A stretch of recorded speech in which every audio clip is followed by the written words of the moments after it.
at this point, your story, it's gotta be that you fail. I don't know. Why don't we put that theory? Why don't we put that theory to the test right now?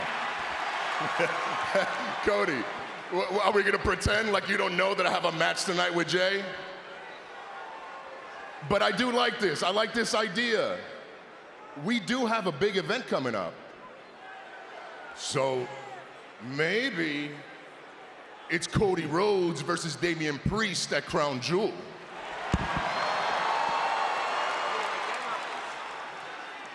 I accept.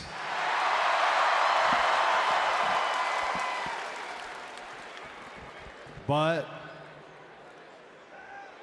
what do we do now? You're standing there, I'm right here. Why don't we give everybody a preview of Crown Jewel right now? I like that idea.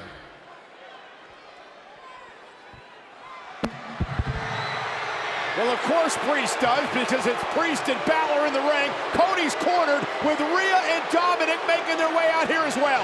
Like I said, take the L and move on. And wait a minute, from behind, main event Jey Uso going after Dominic Mysterio. Now Priest and Rhodes going at it.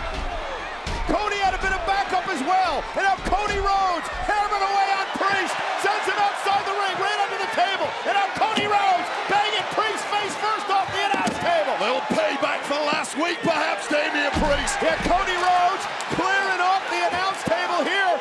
Looking to set up Damian Priest. And now JD McDonagh clipping Rhodes' leg from behind. A chop block from behind. And now Priest driving Rhodes leg first into the steel steps. I don't know if JD McDonagh is still in the doghouse, but this is one way to get yourself out of there. McDonagh and Priest now. A double team on Cody Rhodes. And the assault is on. And this could get really ugly. And now McDonagh putting a steel chair around the left leg of Rhodes that was attacked earlier on. Forget about Crown Jewel, Cody. Cody Rhodes, they're gonna try to break his leg. Oh no! Officials out here led by General Manager Adam Pearce, but a bit too late. The damage has been done. Break the rules, break the laws. This is the moment we change it all. Break the rules, break the laws. This is the moment we change it all.